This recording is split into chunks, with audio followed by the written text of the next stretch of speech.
What's good, everybody? Welcome to Origin Story, the podcast that interviews creators about where they came from to understand how they got here. My name's Phillip Russell, and I'm with my co-host, Ben Thorp.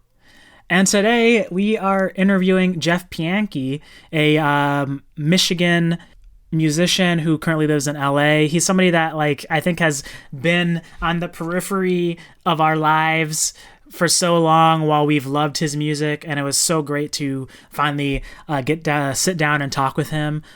This was a really, really good conversation. Yeah, it's so interesting because it's like, I think you and I had this relationship with Jeff to some degree. For folks who have listened to the Steven Aguilar episode, I almost feel like he also had this relationship with Jeff, which is, the album represents for all of us a very specific moment in our lives that we heard it at a very pivotal moment. I know for me, it was kind of undergrad in college, which is always a very formative time, I think, for music, especially where you're kind of introduced to new bands, and it just captures this moment and captures this feeling.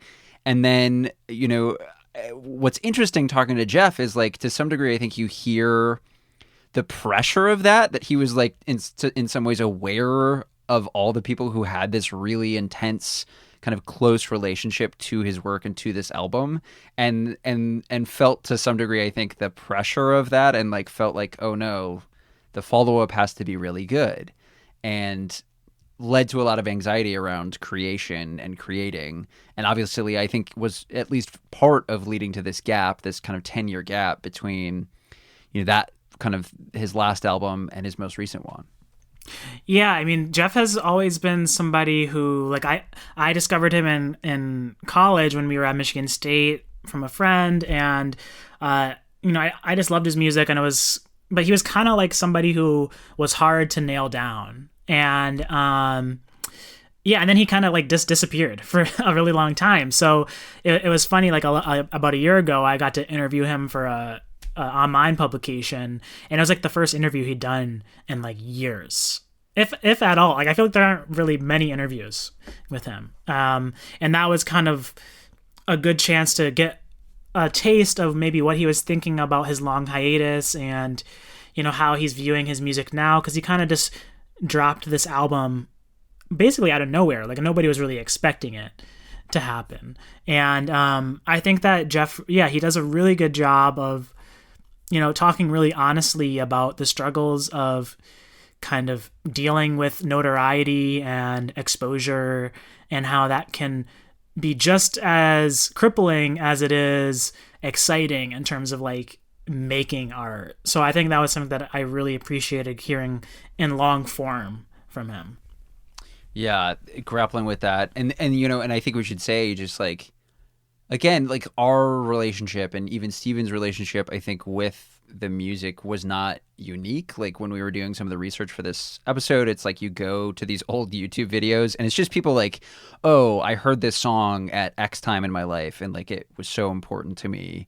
And so I think when you realize that people are resonating with your work in this really deep way, it is, I'm sure, gratifying, but also I think, as people are going to hear, really intense, and makes you worry about, what is the next thing you're going to say, especially when what you're saying has such a profound impact on people.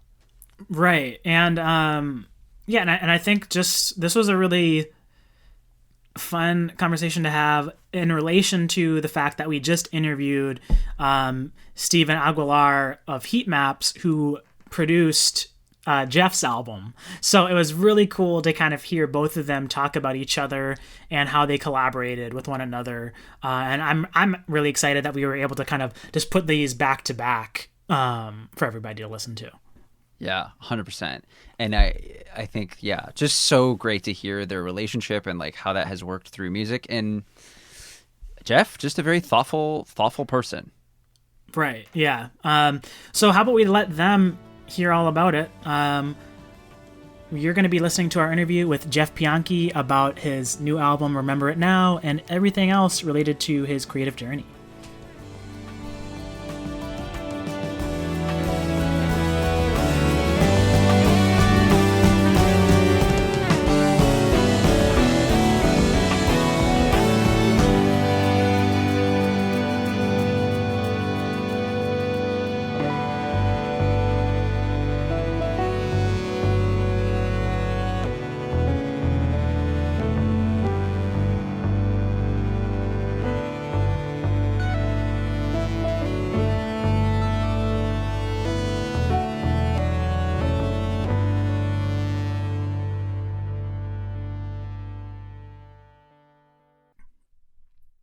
Jeff Pianki is a singer-songwriter currently based in LA. Ben and I are so happy to get to talk with him today. So without further ado, let's talk to Jeff. Welcome on the show. Thank you so much for having me. I'm excited. Yeah. This has been it's been great to finally connect with you. I interviewed you last year, right around the time when Remember It Now came out. And at least in my life, you've always kind of been this mythologized figure. Both Ben and I being from Michigan and going to Michigan State, like seeing you around. So it's great to finally, touch base with you. Yeah, that's awesome. I guess it slipped my mind that both of you went to Michigan State. Did we ever meet before? I don't think I have. Ben, have you met Jeff before? I wasn't going to bring this up, but I have a very distinct memory.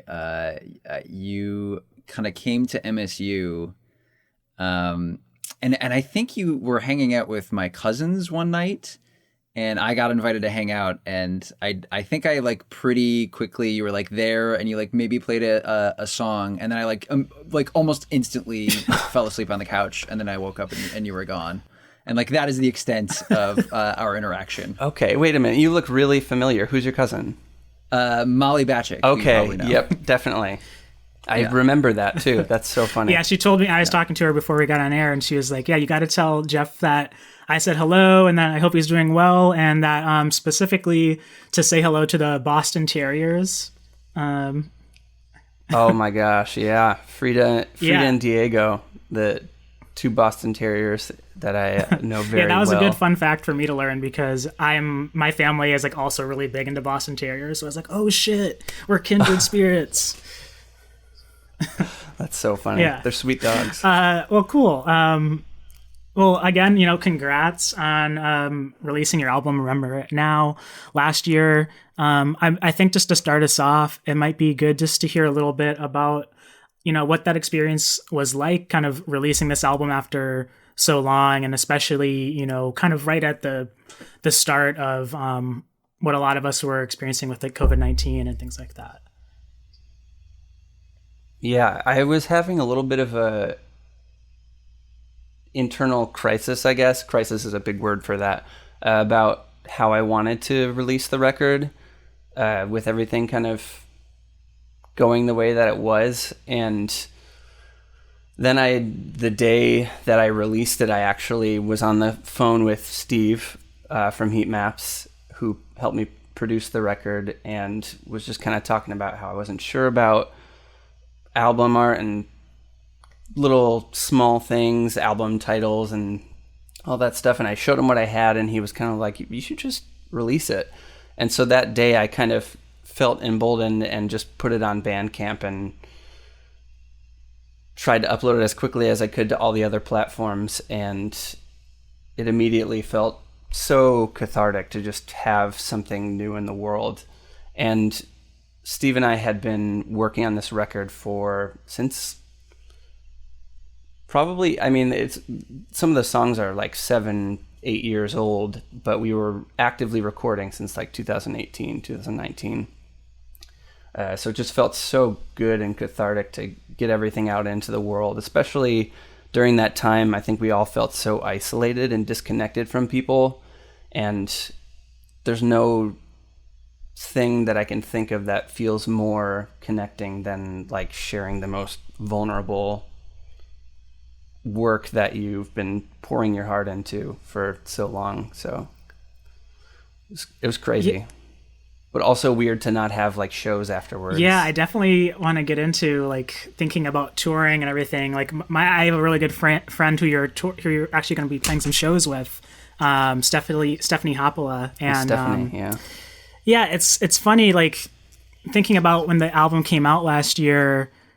It was kind of like a breath of fresh air, or like a cathartic reunion in some ways, because your music back when I first met Stephanie in like 2012 or something was something that we really bonded over, and it was nice to kind of just see your name out there again and social media, especially because you kind of, I would, in my words, have a little bit of an enigmatic kind of persona online. So that is so funny to hear. I don't feel enigmatic, but I guess I'm with me all the time. But it felt good to kind of creep back into the internet world that had brought so much fear to me for so long, and to feel really supported by people, and to feel like people responded in a way that made me think that it wasn't pointless to put music out again. So that was really encouraging. I mean, do you feel comfortable talking about kind of that journey? Obviously, I think the gap between Paper Window and Remember It Now is like about 10 years. Yeah. And so maybe you can talk about, I mean, that period and what was kind of going on in that time. Yeah. 10 years is actually, I kind of had this thing in my head that I was like, I'm not going to go a full 10 years without releasing another record. That was the thing that I had in my head, even when I was kind of on hiatus. Essentially what had happened was I started writing songs because I started playing guitar, and I didn't really know how to play guitar well enough to play a lot of songs. And so I would just like make up songs, and it was a really good way of expressing it. I kind of like was doing YouTube and all of these different social media platforms and like posting songs and not really thinking about it. And then I put this record Paper Window out that I just made on GarageBand by myself, with save for a couple voices and some cello that someone played. And people were listening to it, and it totally freaked me out. And I just had that sense that I was like, okay, I need to make something that is deserving of people's attention. And I just got really in my head and couldn't write songs for a while. And I was loving playing shows and connecting with people, but it was just this thing where I felt like I had to like deem my art valuable or not valuable, as if that's even a thing that you can really do. It's such a subjective thing, and I know that now, but I kind of spent 6 or 7 years relearning that and kind of rewiring my brain so I could be a little more open and forgiving of myself. Yeah, that's interesting. I mean, just thinking about, early kind of social media and like YouTube especially, I feel like that story about kind of the unexpected exposure, like I'm just releasing videos because like I want to and it's fun, and then when something kind of pops off and you're like, oh shit, like am I worthy of that? Like am I worth it, or is this thing worth the exposure that it's getting? I feel like that makes a lot of sense, like that anxiety that could easily arise from that. Yeah, it is a real thing. It's so easy to make something when you don't think people are paying attention, and then all of a sudden when you feel like people are looking at you, you suddenly are aware of what you're doing, and you have to think about what you're doing. It's like when you're a little kid and you draw pictures, you're not thinking about whether it's good or not. You're just expressing. And there's something really compelling about that when you learn how to do something fairly well, and then you can just express without thinking. But when you start being too self-conscious about it, it's a really dangerous spot to be in. Yeah, I was reading both kind of some posts on Bandcamp and then kind of below some of your YouTube videos, and it was like a lot of people are like so, I think, very clearly impacted by your first album, and like talk about like coming of age to your music and remembering like going to a live show and like how important that was to them. And again, I think like you're saying that can be like really anxiety inducing, that it's like, wow, I have to like live up to this expectation of me that people have kind of created. And I'm wondering, because obviously, so we talked to Steven Aguilar of Heat Maps, and it sounds like he also maybe had a similar relationship to your music, where like he talked about it, like, it was really impactful and really moving, and like he had this like, relationship with your album before he had one with you. And I'm wondering if maybe working alongside him, did that help you kind of work through some of this like fear of how people would perceive kind of whatever the next thing was that you put out? I think he is just such a special producer and person, in that he really knows how to empower the people that he's working with and make them feel capable and make them feel like they aren't whatever vocal take where they messed up a line or were ridiculously flat somewhere. He's really good at having vision and not getting in the way of the person trying to create it.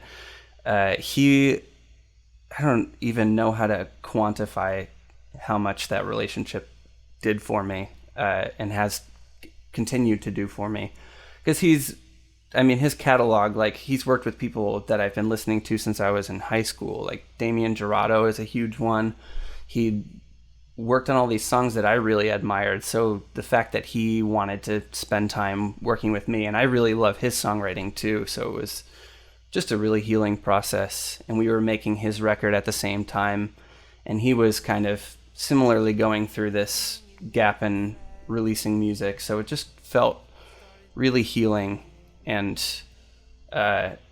difficult at times, but it's really special to find a collaborator that can champion you, that you can champion.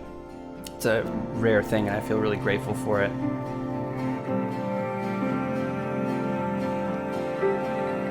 I lied 1,000 times, both to myself and to the ones I loved. Thought I believed what I repeated enough, but that's not how it works. I took the wrong advice, tried moving on before I said my goodbyes. How do you move on when a part of you dies? You learn to breathe when it hurts. You learn to breathe when it hurts.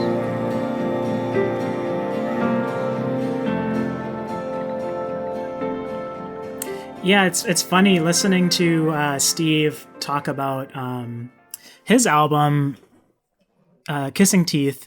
He kind of refers to Remember It Now as like a sister album, or like, you could, vice versa, however you want to put it. And it's interesting because I think for me, when I think of like music, the producer is kind of always something that's a bit nebulous for me to understand as like someone who's not a musician. Like, what does it do? Like, people talk about like this producer has a specific sound, and it's funny because listening to y'all's two albums next to each other, it's like the first time where it's like, oh shit, I can actually hear it. Oh, like I can hear this kind of thing that Steve is doing and that you're doing on his album, and it was a really kind of interesting experience.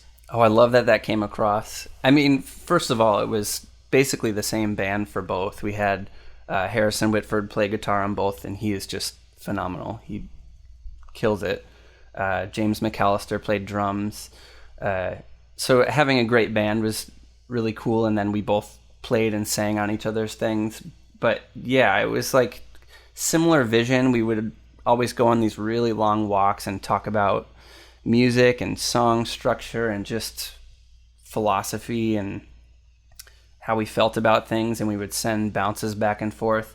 And I kind of had a weird perception of what it means to be a producer and working with engineers. I was kind of freaked out by it because I had never had a positive experience before. And he was really sensitive to that, and I owe him a lot for that. But I think at the end of the day, my understanding is that it's the role of a producer is basically to oversee and to help the artist achieve their vision, basically, and kind of be a problem solver. And he was definitely that for me on that record in a big way. Yeah, out of curiosity, you'd mentioned earlier that with Remember It Now, some of the tracks have kind of have had a long gestation period, and at the same time, the album feels very like cohesive to me. I'm curious, like, what maybe you were thinking about as you were constructing the album. Was it like something that the themes were pretty clearly like, I'm working through X and I'm composing these songs to facilitate that, or was it like as you were kind of working with Steve and the band, they kind of blossomed from there?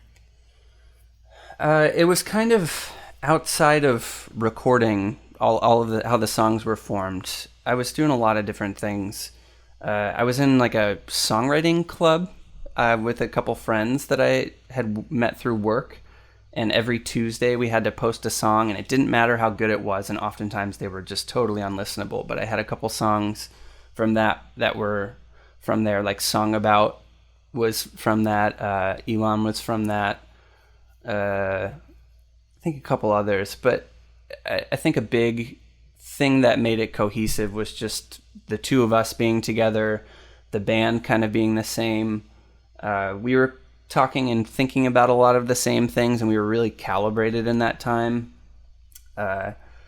listening to some of the similar things, it was I think we were just thinking about our own humanity and sharing that a lot, and I think that record is sort of just a very introspective record, and his is as well. So I think that's kind of the big theme there. It's just introspection. One of the things that he mentioned that I've been thinking about a lot is like, for him, he was talking about like creating songs that feel emotionally true, and then writing kind of the songs themselves being like fictionalized in order to kind of justify the feeling that he's like trying to grapple with.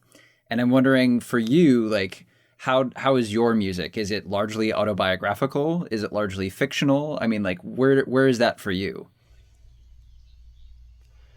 There is no line, and sometimes it's 100% autobiographical, and then sometimes it's totally fictional. I totally agree with them that sometimes it's easier to make something communicate as real if you don't have to be tied to keeping it strictly nonfiction. I think usually my process is just, it's like molding like clay or something, and you're like forming little pieces, and if you get a little piece that seems like it might look like an eye or something, you're going to carve out an eye. It's like I always have to know I'm looking for the next step and trying to make it make sense. I think there are a lot of writers, and even Steve is really interesting in that he can make something that is kind of feels abstract and like build a meaning out of it. I think I usually have to know exactly what the through line is or what the story of the song is pretty early on in order for me to keep going with it. Very rarely do I not have any idea what a song is about. And I kind of wish that I could do that a little bit more. Sometimes you get really interesting, more abstract word paintings. Yeah, what out of curiosity, I know what like some of my favorite tracks on the album are, but before kind of revealing those, I'd love to just maybe hear like what are some of the tracks that, you know, maybe resonated the most, or maybe on the flip side gave you the most trouble in terms of, you know, completing the project. Ooh, that's a good question.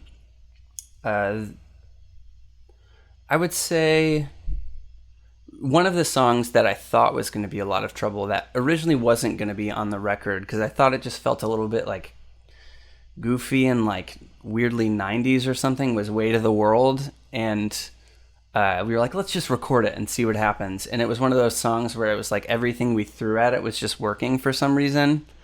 So I feel like that was a deceptively easy one to record. I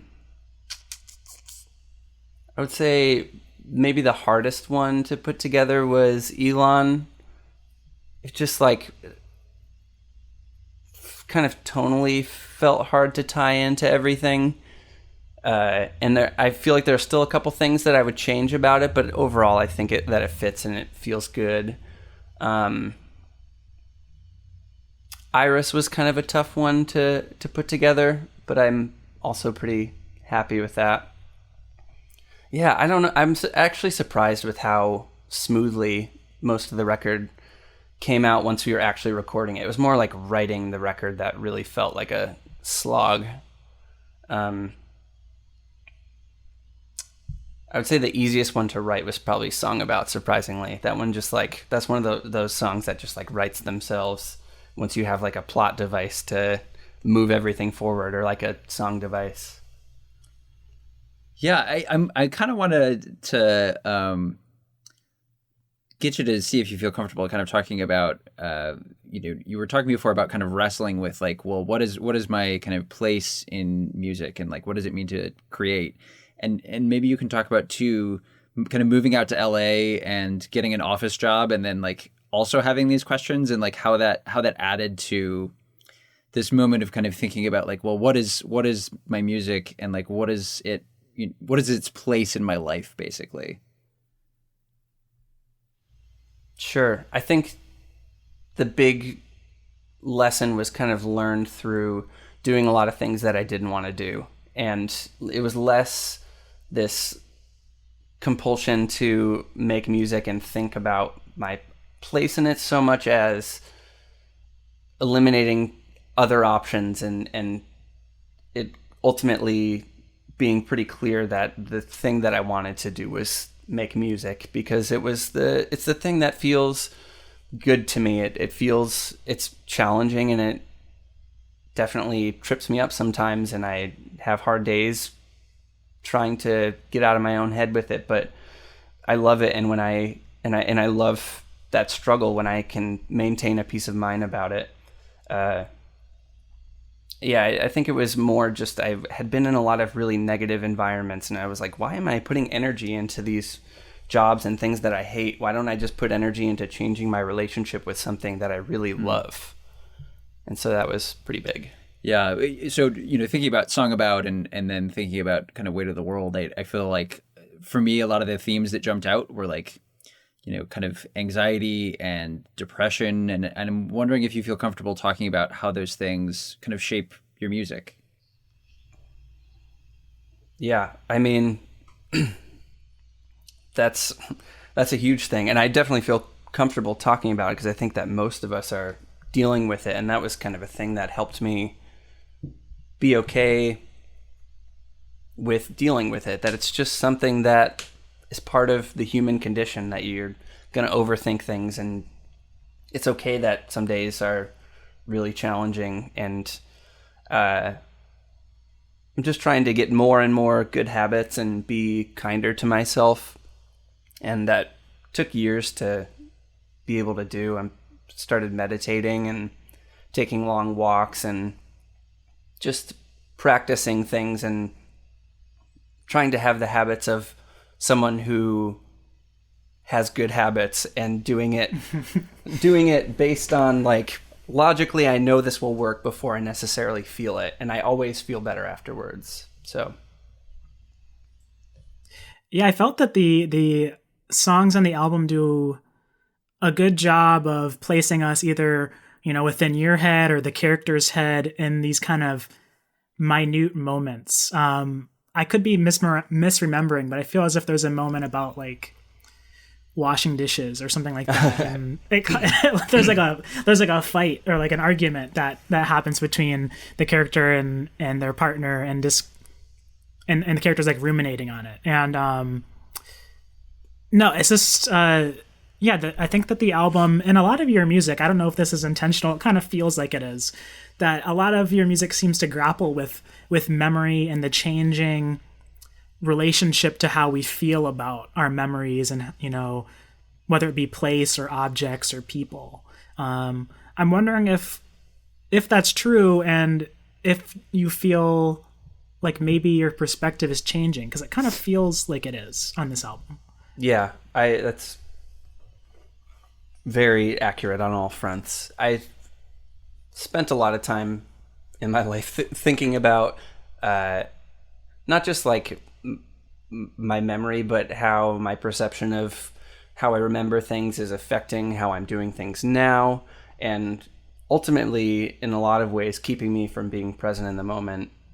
And I think writing a lot of these songs too, and talking about anxiety, like the dishes line, like that's totally a thing that I do. Like I will like do dishes and then like audibly make a sound and cringe because I'm remembering some dumb thing that I said that somebody does not even remember from a long time ago. And it's almost cathartic now because it's like a song. So when I can't really do that anymore without laughing at myself. It's like it's so dumb for me to like do a thing that I have a song lyric about, that it's like almost cliche at this point. So it's that's been kind of a fun weird side effect of writing these songs. Yeah, and I almost felt like some of the, Phil's kind of talking about the relationship to memory, and here in some ways it felt heavier to me. Like I was thinking back to, and sorry, I pulled out some of the lyrics, but a song like this town or On Forgetting feel like they are in some ways kind of about trying to hold on to a moment or a place before it kind of slips away. And the remembering here feels a little bit heavier, like it's in some ways trying to grapple with, a relationship that's falling apart, or, and so I'm wondering if you can talk about it in that way, and maybe how, the weight of these memories feels heavier here on this album. Yeah. I think that I had more of a tendency to be, what's the word that I'm trying, sentimental when I was writing songs, when I was first writing songs, and the kind of into adulthood and then the past few years, my thing that I keep trying to come back to is I want to live more in the present moment and be in more of a flow state, I guess. And that's not like, wanting that doesn't mean that I'm not still going to have intrusive thoughts or like consider the past and how it affects me. And I think that like I'm in my 30s now, and between like 27 and 30 is a time when you're kind of confronted with all of these things that you've done in your teenage years and early adulthood, and I think just the nature of what you're going to be writing about at that time, which is when I was writing that record, are going to be heavier, like relationships ending and moving and big career shifts. And yeah, I think I was just thinking about a lot of big transitional things that I just didn't really have any perception of when I was younger.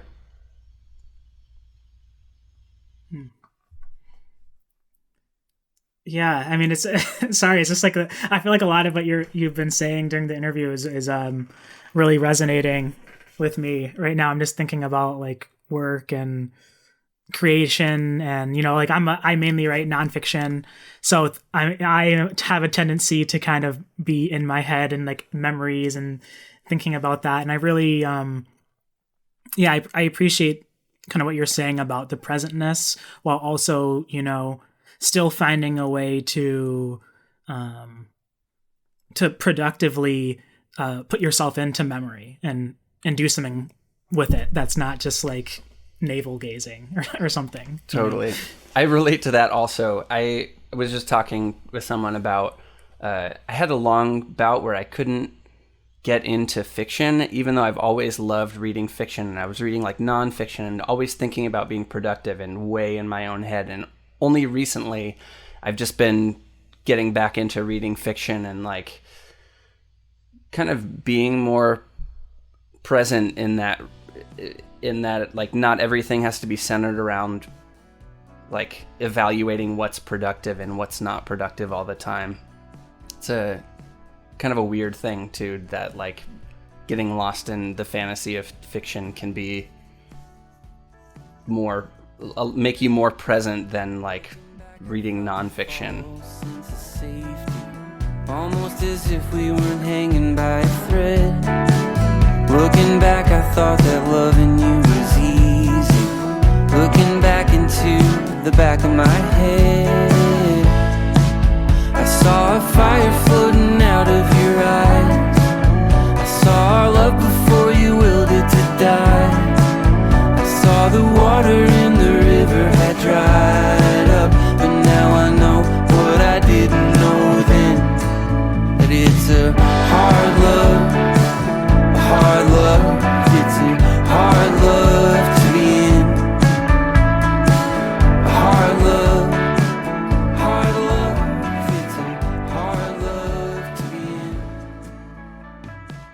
Yeah, it makes me think about what you said at the top of the interview about, starting that YouTube channel. And, as you kind of got more people looking at it, it makes you kind of question not only your work, but it makes it harder to produce work, right? Because you kind of start to think like, oh, well, there's expectations there. And, I can really empathize with that. Just thinking about like, as I started publishing more, like as I like went to grad school for creative writing, how that changed my relationship to writing and like maybe being a bit over analyzing. And similar to you, I think, and I think Ben too, like we've all been circling back to fiction these days as a way to maybe channel some of that imagination that is still present in creative nonfiction, of course, but it's just different. Yeah, it's totally. It's not as raw. Yeah, sometimes it's helpful to see something in a more like almost exaggerated form where you can like really identify archetypes and truth and write nonfiction and be inspired by fiction in that way. I kind of had this question about, so much of this feels like it's about, unpacking relationship in some degree and like how that's impacting you. But I also felt like there was maybe, I'm wondering how much the kind of outside disasters or, the COVID-19 pandemic or just like, logging online and seeing what's going on in the world also kind of influenced this album. And obviously it came out during the pandemic, and how much of that kind of broader world stuff plays into these, emotional landscapes that you're creating. That's kind of a hard question to answer. I mean, the question or the record was finished by the time COVID-19 was on the radar. It was finished around January, and I think there were a lot of things that found their way in. I mean, like Trump's presidency and like just how a lot of things were kind of gearing up to get a little bit more hectic than they had felt for a while. But yeah, I think the record sort of was outside of that. I think the next record's probably going to be a bit more directly influenced by those things, but yeah. Yeah, it's interesting because Ben and I, it could just be, like Ben has a climate change podcast, and, Ben and I are also working on like something else that's like related to climate change, and then, just the general state of the world. But, Ben and I just kept on coming back to like listening to the album and kind of feeling like some of the songs just have like this kind of like apocalyptic vibe to them, like Black Hole or The Weight of Us, and not like, I don't even know exactly how to describe it. Maybe Ben, you could describe it better, but it's not like the lyrics are necessarily saying it overtly, but it just kind of has that feeling. Yeah, Ben, what do you think? That I think, just some of the lines, and I'll have to go look, but it just jumped out that it was like, it almost felt like it was creating this mood of, again, and maybe it's just like reading too much into it, because it's like, yeah, that's totally a space where I'm at, but I'm like, oh, there's some heaviness, but it also feels like it's kind of looping into things about like looking out in kind of nature, and also seeing or feeling that reflected of just like things aren't meant to last in some ways. Yeah. Yeah, I love that actually. I think that makes complete sense, because a lot of also like lyrical themes, especially Black Hole and like Move You and things like that, it's kind of about, there's a lot of death in there, and dealing with endings, and our circumstances definitely change, but I think we process everything through a filter of like building on our first early experiences as kids. So it's like we're not really ever feeling any new feelings, just kind of amalgams of older feelings. And so, yeah, it feels like the world is ending when you are dealing with a loved one dying, or going through an intense breakup, or having a traumatic experience where your perception of something is totally skewed, and you realize that you're not in a good situation. I mean, yeah, it's all relational stuff, and we are in a relationship with the planet that we live on and with everyone else who is also in a relationship with us. So that makes sense that those themes are coming out, and that's cool that you felt that. There are secrets on our lips that were buried with our love. And there are shadows in the sun. There is cold in the coming months. There is light beneath the boards, still breaking with the weight of us.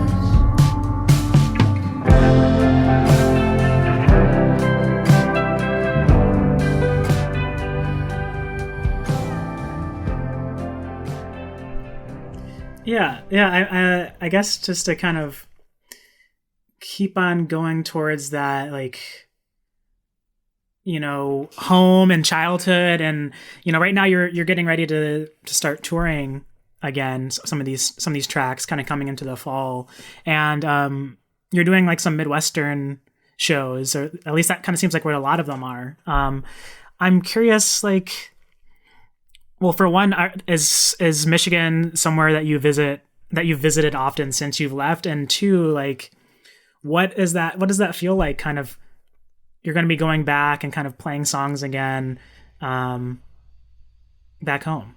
I am super excited. A big thing with Michigan is that I've been working in the service industry for 6-7 years out here.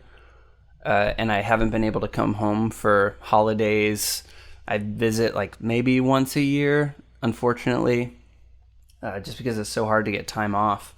And now I just left my job, I'm suddenly freed up to be able to do some stuff. And Michigan is, I was born in upstate New York, but I kind of consider Michigan like home base. It's where my family still lives.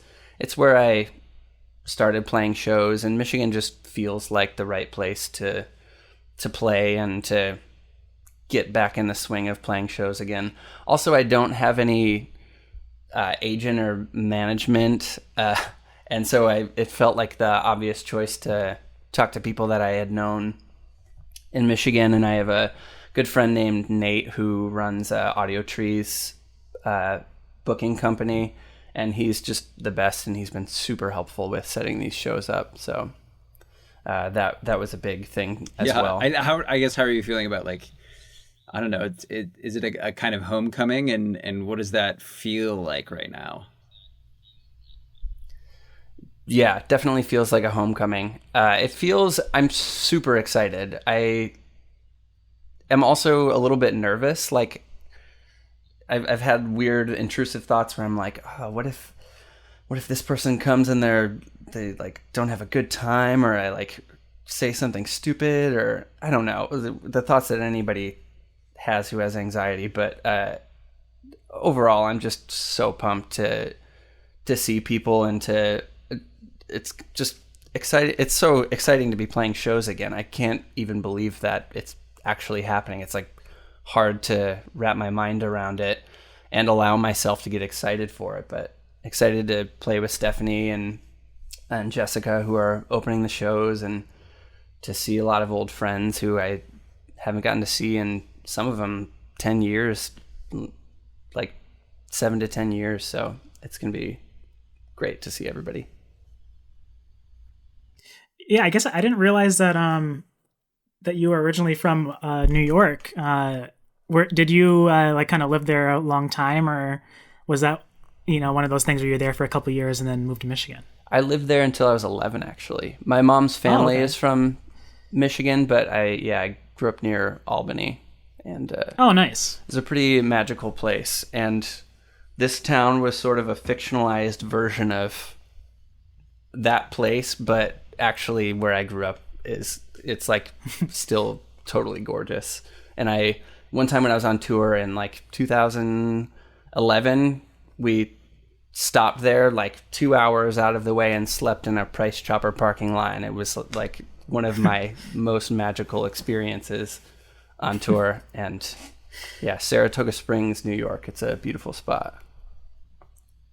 That's interesting. No, like I'm from Virginia, like technically, but I only lived there for a couple of years, and then I moved to Michigan. So I spent most of my life in Grand Rapids. But when I went to Michigan State, my parents actually moved to Albany. So I kind of became familiar with that area and like the Price Chopper and was it Wegmans or something like that is the other one out there. So that's interesting to me, I think, because I have in my head conceptualized your music so intrinsically with Michigan as like it just feels like Michigan to me. So it's interesting to kind of learn a little bit about your past in that way.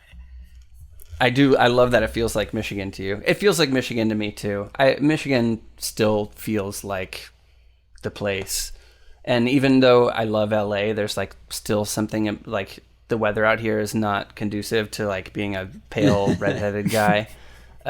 I still miss the seasons, and Michigan still has that thing for me. Do you feel comfortable playing some songs for us? Yeah, let's see if I still got a voice on me, but I think I could do this. Okay.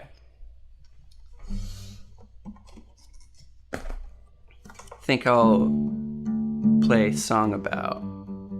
For starters, that feels like a good one to segue into.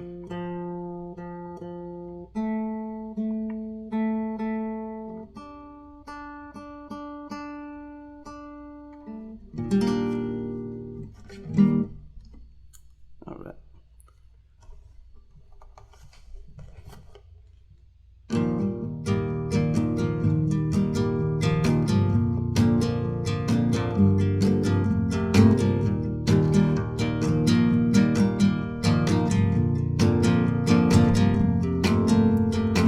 This is a song about how long it takes to get over an ex. It's a song about sex. This is a song about my neighbor who has hundreds of friends and throws parties more than anyone that I've ever met.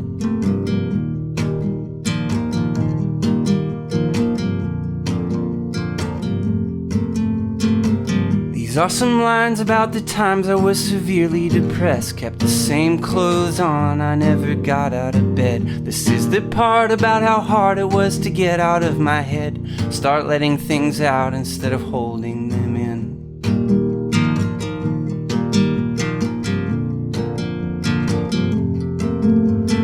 This is me recalling all the long distance calls when we were falling in love, but you were living abroad. Sometimes I find myself searching for space till I remember how lonely I was in those days. This is a song about you and me and everything else that falls in between. This is a song about you and me. This is a song where I go back to a time long gone. I get another chance to fix words that came out wrong. But when I finish, I go back to right now. And the people I love are nowhere to be found. So I unfix all the moments I fixed. I get a new appreciation for the good stuff I missed. This is a song about you and me. And weddings and funerals and time traveling. This is a song about you and me.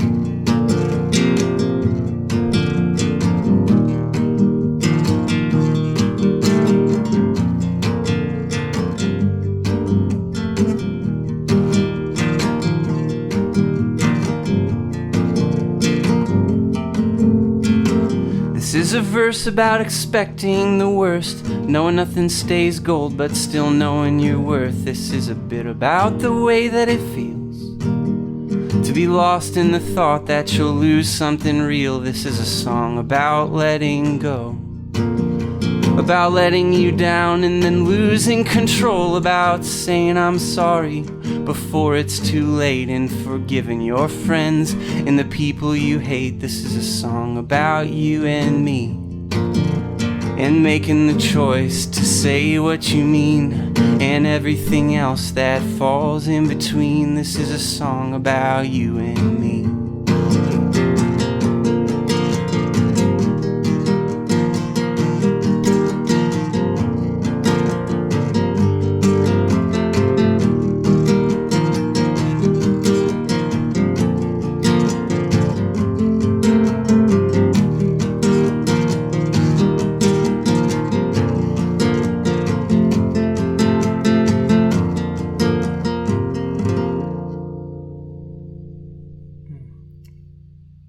It was great.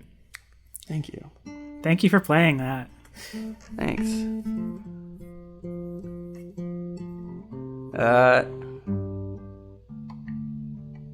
Any other questions, or should I just jump right into another one? Yeah, I'm wondering if you can maybe just talk about, like, we were talking about, like, time, questions about time, and I feel like that song is so much about time, but also how kind of time and things changing come back to being about relationship. And yeah, I don't know, maybe you can talk about, like, that central conceit of, like, this is a song about, and also the way that the thing that you're trying to make it about is also continually shifting, that I feel like kind of loops back into this conversation about the way that time continues to kind of shift the sands of what the thing really is. I think there's this interesting place when you're making something that is really hard to get to. It's like, sort of feels unconscious. It's like the flow state. But I think that saying, basically, that song was kind of born out of wanting to make one of those, like, list songs, like, for this songwriting challenge, like, it's been 1 week, whatever. And I remember writing down, this is a song about, and then I just listed a bunch of stuff and then started playing it. And it started out as kind of like a fast, like, mountain goats-esque thing.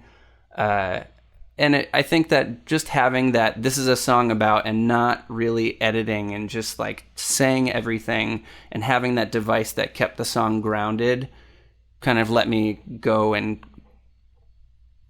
wherever I wanted to. And it feels really awesome when you're making something and you can, like, find a thing that allows you to just kind of roll down the hill and collect everything as you're going.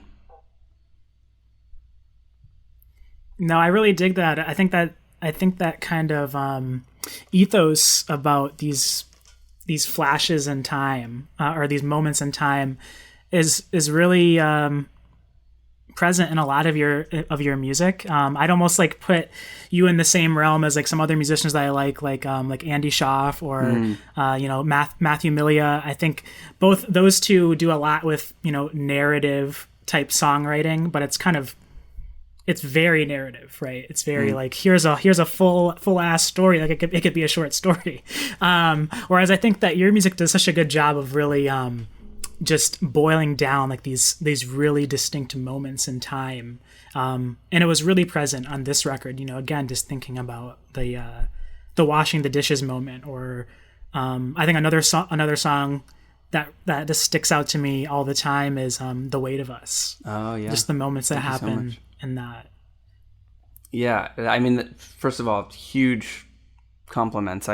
Matthew Milia and Andy Schaaf are such incredible writers, and I think that people like that are people that have made me feel self-conscious in the past, because that is not something that I am often able to do at all. Like, the really tight narrative, it's a really hard thing to do, and those guys are so good at it.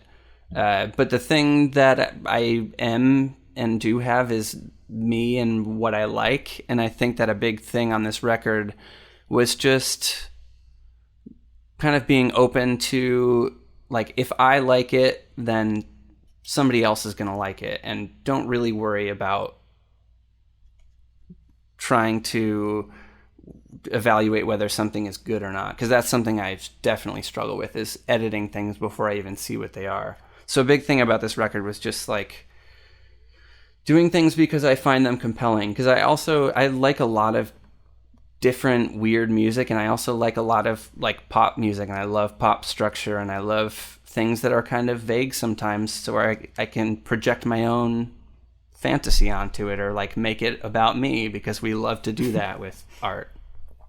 Well, should we play another one if you're up to it? Yeah. Maybe I'll play a new one that I'm working on. Oh, exclusive. I could totally mess this one up, but it's been one that's been kind of stuck in my head.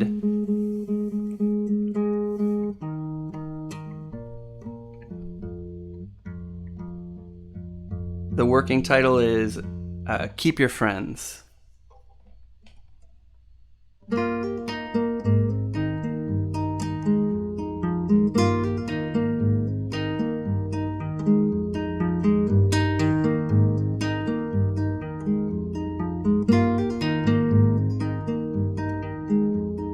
You can keep your friends. You can have your whole life, honey. I liked most of them, but it's another piece of you I can't keep holding on.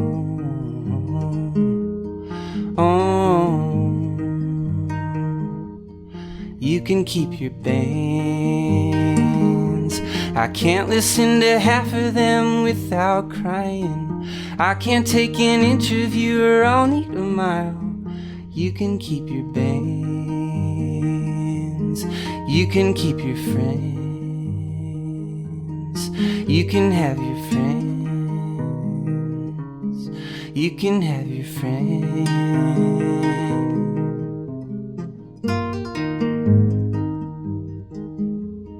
You can have your whole life, honey.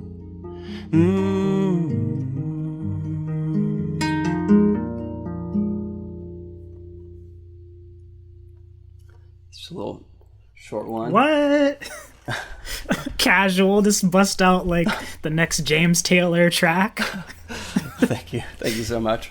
I was nervous about that one, but it's been stuck in my head, and it felt like a fun exercise to try and make myself a little uncomfortable.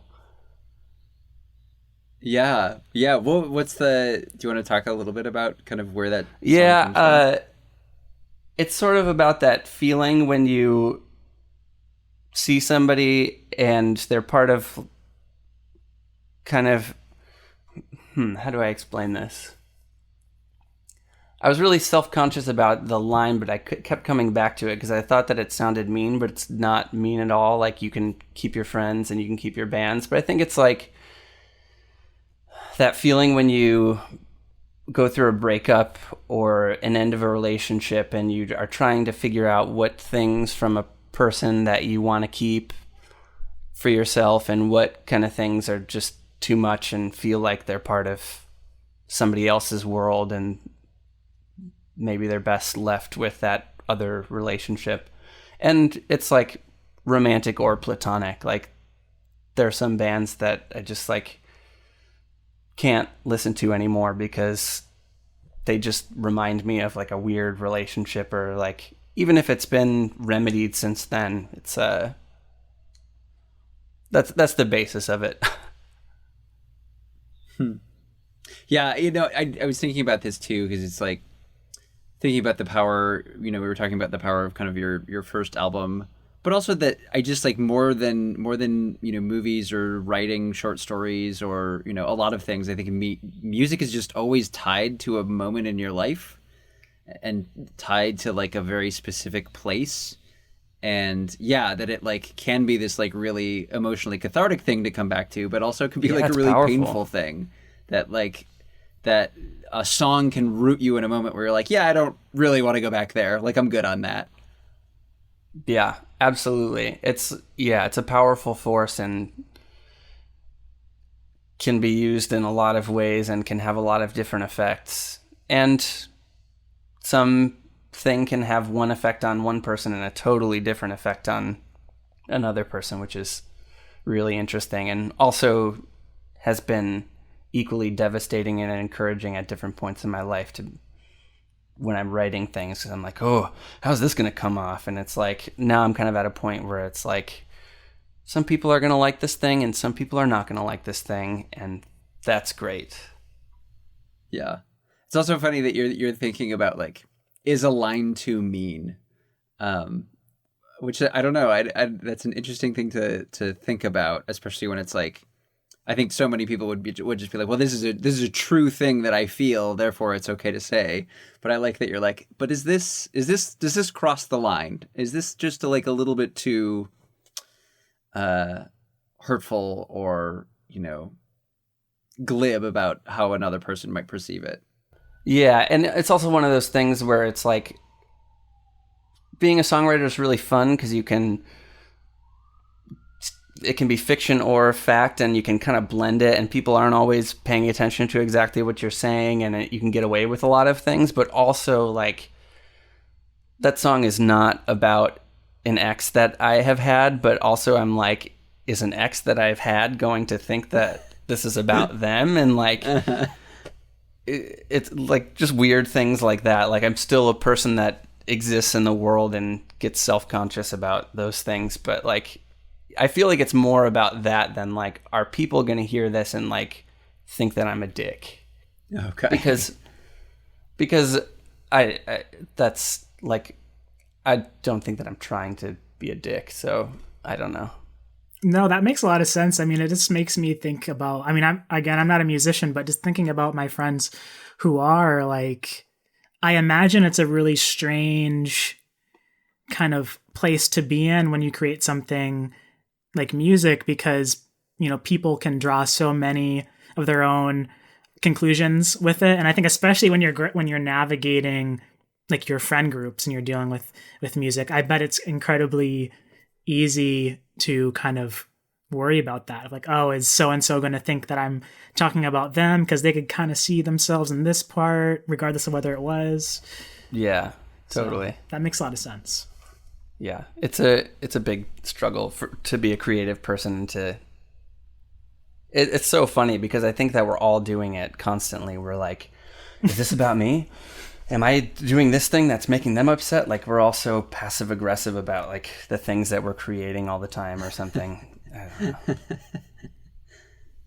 don't know. Phil, do we have time for just one more? How do we feel? Yeah, for sure. Yeah. One more song? Yeah, how do you feel, Jeff? One more? Yeah, I could do one more. Let's do an old one. I think if I remember correctly, Steve was saying that you have a lot of weird tunings or something with your guitars, and he had to learn whatever your tunings were for his songs. Yeah, this was a big point of envy for me because I would always have my guitar in a different tuning. It's something that I do to try to like get myself to get tripped up and kind of lost, because that's kind of my way into making something new, is like getting so lost to where I can't get in my head about it. It doesn't always work, but Steve would come over all the time and pick up my guitar that was in a weird tuning, and then he'd write a song on it in like a day. And it was amazing to watch, but I wish that I could have written with that sort of speed like that. So it's so funny hearing that story from the other side, because I think the way he was talking about it was like, yeah, you always have it in these amazing tunings, and I wouldn't know what to do. Jeff, what a genius. That's so funny. All right. So this one, it's just in drop D. It's not that fancy if either of you play guitar, but this is an older one called Old Habits off of that Paper Window record.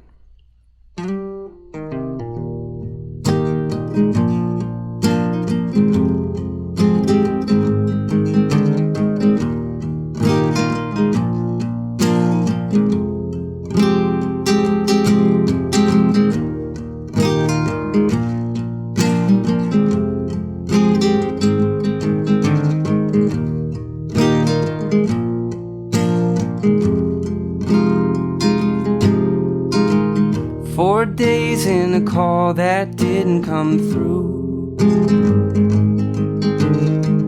Cold air in a love that never grew.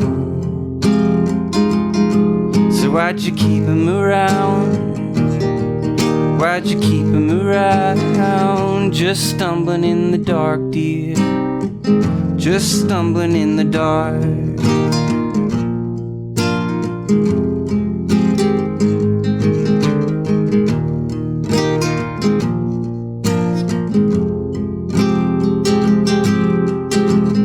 4 months and a man walks up to you. Forget every lie, just tell the truth. Why did you keep him around? Why'd you keep him around? Just stumbling in the dark, dear. Just stumbling in the dark.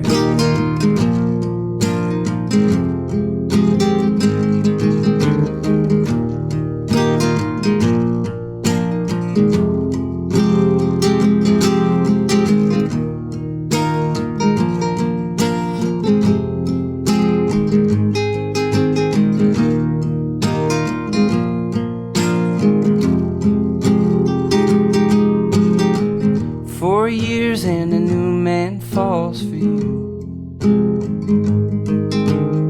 So why fight it when you think you might love him too? Old habits die hard or they never do. So keep lying till they all catch up to you. But you should keep him around. You should keep him around. Don't throw him in the dark, dear. Don't throw him in the dark.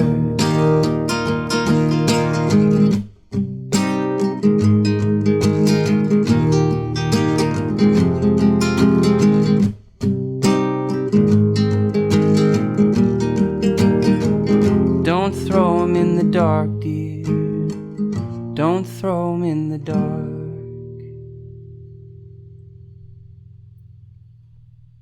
Oof. I was hoping you'd play that one. Thank you. Oh, it's fun to revisit those old ones. I bet. Yeah. Are you finding like with your tour coming up? Are you planning on playing like just the straight new album through? Or are you might gonna throw in some old stuff? I'll probably do a mix. This is actually this has kind of been a interesting new conundrum because I've never made set lists in the past. I always kind of just played whatever I felt like playing. But I think that I'm going to need to make a set list for this just because there's a lot of stuff that I'm probably going to forget if I don't. I'll probably do a mix. Yeah. Jeff, is there something we haven't asked you? I think we've asked all of our questions. You've been gracious with playing us some songs. Is there something that you'd want to say, or you feel like, didn't get asked that you'd want to talk about? God, you guys have been great. You've been awesome. I guess I'm trying to learn how to be a real musician in the world. And I should say that tickets for these shows in the Midwest are on sale now at audiotreepresents.com. I don't know if that's okay that I'm plugging this, but plug away, baby. Okay, sweet. I'm currently working on some new music. I've also got a band called Bandwave, one word. So look out for Bandwave. I'm really excited about this band. It's been one of the most stimulating projects that I've worked on in a really long time. So I'm super excited about that.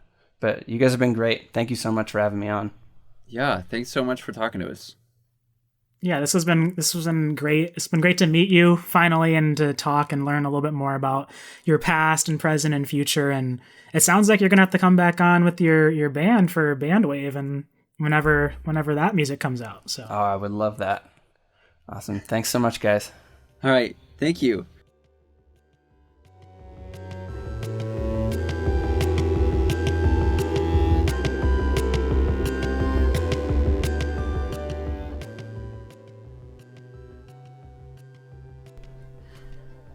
All right, and that was our conversation with Jeff Pianki about Remember It Now and his creative journey. Yeah, I just really appreciated the chance to sit down with Jeff. He's somebody that I've always kind of admired his work for a number of years, and yeah, he's just a really interesting, well-spoken, introspective guy. Yeah, and also Phil, I gotta say we gotta keep booking musicians, because the like personal concert aspect of these, unbeatable, truly unbeatable. Yeah, I was like, I had my lighter going back and forth. Yeah, I was crying. I had to turn off the Zoom video so that Jeff couldn't see that I was weeping openly. It was a lot. It was great. It was really good. Jeff actually just like bounced right after. He's like, I don't know what's happening. He was like, I don't know what, that guy is sobbing. I can hear him even though the video is off. So I guess I'm just going to go. Yeah. Yeah, I mean, it's interesting, I think, especially talking to him, having just talked to Heat Maps, because it's very rare that I think you get to hear like such candid responses about working with somebody. It'd be like essentially like if somebody interviewed both of us separately about like what it's like to work with each other. Totally. And but also, I mean, it's like my impression, and I don't want to speak out of turn here, is that in some way, like, it sounds as though, Steven, I think if you listen to his interview and then you listen to Jeff's interview, really helped kind of coax Jeff like back in some ways. I don't know if that's putting it too heavily, but I think like in some ways like really helped him kind of come back to making music and feeling comfortable making music. And so it's like, I don't know, it's like a really like beautiful conversation, and it sounds like a really great relationship of like coming back to music together. And I just really like that. Yeah, that's something I guess I haven't thought too heavily about, but now that you mention it, yeah, like it isn't something that we talked about in the conversation, but the implication is like this communal aspect of creation. I think Jeff gets into it when he talks about like his songwriting group and like the camaraderie that he had with Steve. That's like it was a really beautiful kind of moment, and it was something that like I remember when we were talking about Heat Maps, I was telling Ben off air, it's like I really want to keep all the stuff that he says about Jeff, because I could just imagine it'd be really great to hear somebody talk about like me in that way, right, from a friend. And especially because I think like they both to me vibe as like kind of humble people. So it's like when you hear, I mean, you heard from both sides now this conversation around like Jeff putting guitars in weird tunings. And so when you hear it from Steven's perspective, he's like, yeah, Jeff always has these elaborate tunings that I could like never touch and I don't know how to do. And then you hear it from Jeff, and Jeff is like, I had it in this crazy tuning and Steven picked it up and was able to write a song like right on the spot. I hate that dude. And it's like, they're both like very, I think, humble in the way that they kind of tell their stories about their own kind of skills in a way it's very wholesome. Yeah, for sure. I loved that. And I thought this conversation was great. So I hope that you all enjoyed it. And I think that you should definitely check out Jeff's music. He's incredibly talented, and the new album is really, really good. You can find him on Twitter at Jeff Pianki. And Remember It Now, as well as his other albums like Paper Window, are available, on Spotify, Bandcamp, maybe Apple Music. I'm not sure about that, but they should be available in most places. You can find this podcast on Twitter at @OriginStory_. You can find me at 3D Cisco. And where can they find you, Ben? They can find me at sad_radio_lad. You can also find our website at originstory.show. Thanks, as always, to Ryan Hopper for providing the great music that we have on our show, and to Melody Hirsch for the cover art. Yeah, and, now that we have gotten some questions in, we wanted to start thinking about what the next big question is that you all can send in. And we're thinking, what is it that right now, or, has always been the case, the comfort media of your choice? What's something that you continually go back to when you just like want to zone out or want to feel a certain way? We'd love to hear some emails about that and read those off on the show. Kind of piggybacking on Dylan asked, I think, a similar question two episodes back, if I'm remembering correctly. Yeah, but just thinking about like what is your comfort media? Whether it's music, whether it's a book, whether it's a game that you come back to time and time again. And another question: should they make Ratatouille 2, but instead of running a restaurant, the rats try to take over the government? And it's like a coup thing. Pixar, where are you at? I'm pitching right now. But Ben, rats already run the government. Oh no, that explains so much. That's a podcast for another day. Our investigative podcast into how long Ratatouille and his friends have been running the legislature. Is the rat even named Ratatouille? I think he is. Am I wrong? I don't know. Maybe that's the case. Well, we'll find out ahead of the next episode what the rat's name is, and we'll have a debrief. But you can look out for another episode from us every Thursday at 5 a.m. Pacific time, 8 a.m. Eastern. Catch you next time.